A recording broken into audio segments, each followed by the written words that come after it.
Gentlemen, welcome to MGTOW Money. Today's topic, war is declared, what you must know. Before we get to that, let me, as always, sincerely thank the ongoing support from the Patreon investors in this channel. Men, join the MGTOW Money Army. Become a Patreon investor in this channel. See the video description today to become a member. In addition, I want to highly recommend a book I'm in the midst of. The book title, The Cave and the Light. The author's name is Arthur Herman. It's a book about Plato and Aristotle and their effect on Western civilization today. I'll include a link in the video description for that book. All right, let's get on to today's topic. War is declared, what you must know. This channel, gentlemen, is not a political channel. I do not discuss politics here. My politics are irrelevant. I am simply a citizen of the world. I'm a man seeking freedom in an unfree world. With that said, public policy does sometimes affect me and affects all of us in all of our lives. War has been declared, and specifically, I'm talking about the war declared by Donald Trump, which is a new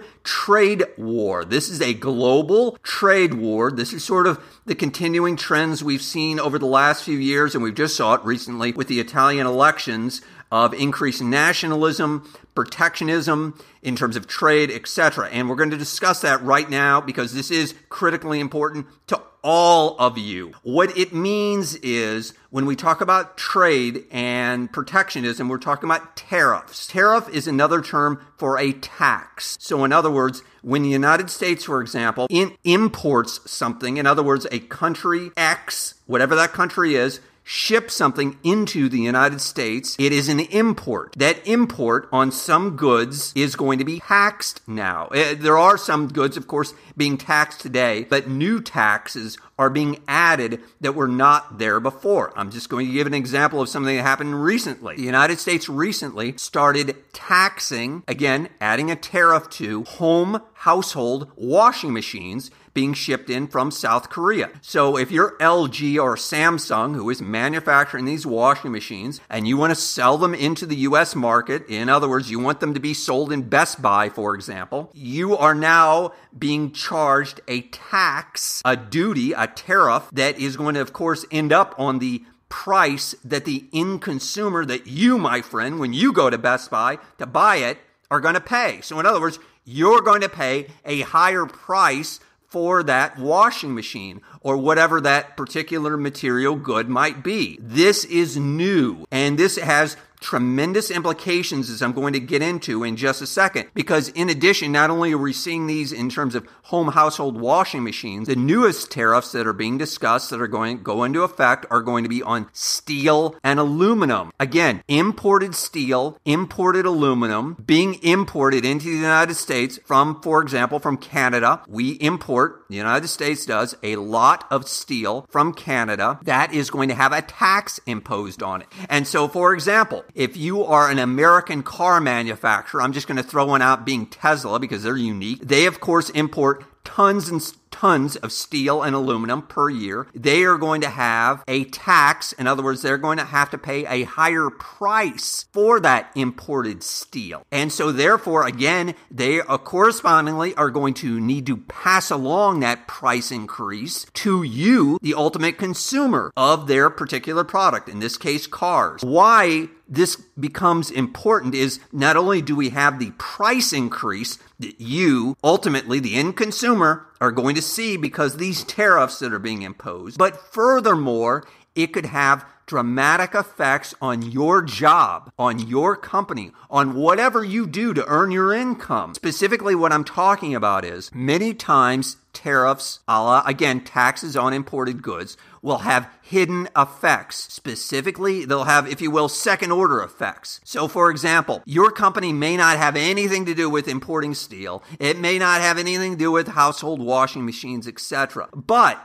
there might be some other company that they work with that does get involved with imported steel or that does some sort of manufacturing, etc. And you know what? Their business is slowed down. And correspondingly, their business going to your business slows down. And so your company that you're working for, oh, well, hey, business is slow, so maybe we need to lay off some people. Or if nothing else, let's cut hours. And, oh, you want a raise? Forget it. You're going to be lucky you've got a job. The point being is that we could see a general slowdown in the overall economy within the United States, and I'll get into the global aspects in just a second, just by virtue of these tariffs. Again, taxes on imported goods. Correspondingly, we could certainly see the same thing from the countries that are attempting to sell into the United States. Again, whether that be Korea, whether that be China, whether that be Canada. Again, these countries could see dramatic slowdowns, or at least some slowdown, maybe I shouldn't say dramatic, in terms of their ability to sell within the United States, and their companies within those respective countries could see business slow down with the same type of effects. Maybe we don't need as many people, maybe we can cut hours, etc. In addition, gentlemen, as you can imagine, these other countries, whether it be South Korea, whether it be the entire European Union, they're not just going to sit back and say, okay, no problem, United States, we'll just deal with your tariffs.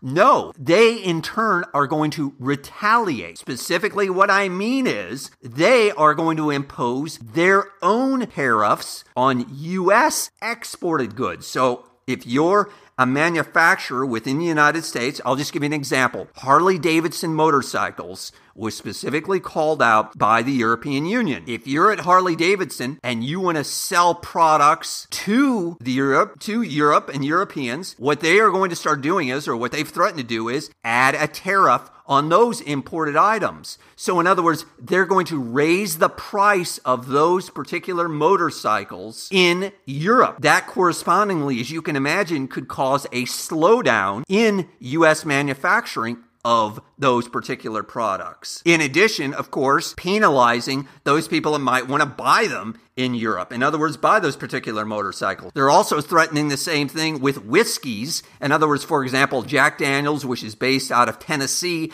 they're threatening to do the same thing in terms of exporting of liquors from the United States to the European Union. These things don't just happen in a vacuum. They don't happen in isolation. They can have tremendous multiplier effects that will ultimately affect all of us, and all of us can end up losing in these types of global trade wars. Gentlemen, let me quickly summarize here. War has been declared by the United States on the international trading community. The post-1946 Bretton Woods world of free trade between all countries, or effectively free trade, is sort of going by the wayside. This trend is probably going to continue for many, many years. In addition, the reason why this is so important to everyone, I don't care whether you're in Chile, Portugal, Norway, the UK, if you're an expat over in Southeast Asia, it is going to affect you simply because the United States is approximately 25% of the world's GDP. Things are very, very tied to the United States.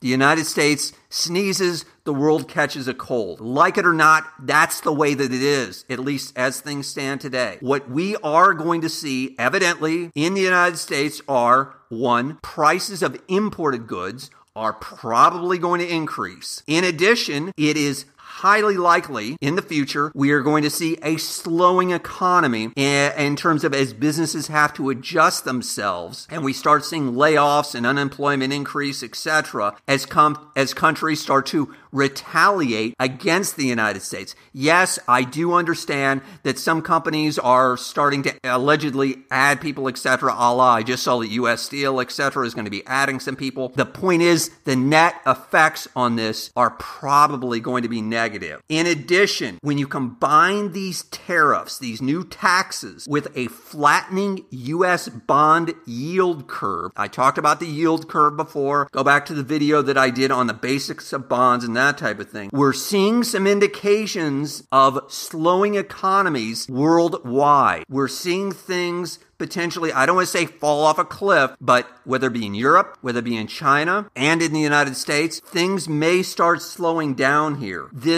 I'm not saying we're going into a recession. I'm not saying to sell everything, but you need to be aware of these things and start adjusting, if nothing else, your mindset that the volatility that we saw last month, for example, where the Dow Jones Industrial Average dropped over 1,000 points, it's probably going to become much more regular this year and in future years. So if nothing else, you need to adjust your psychology. Furthermore, you need to start, in my opinion, again, piling up cash. All right, gentlemen, if you haven't already, hit the subscribe button, hit the like button if you found that useful. As always, John Galt, out.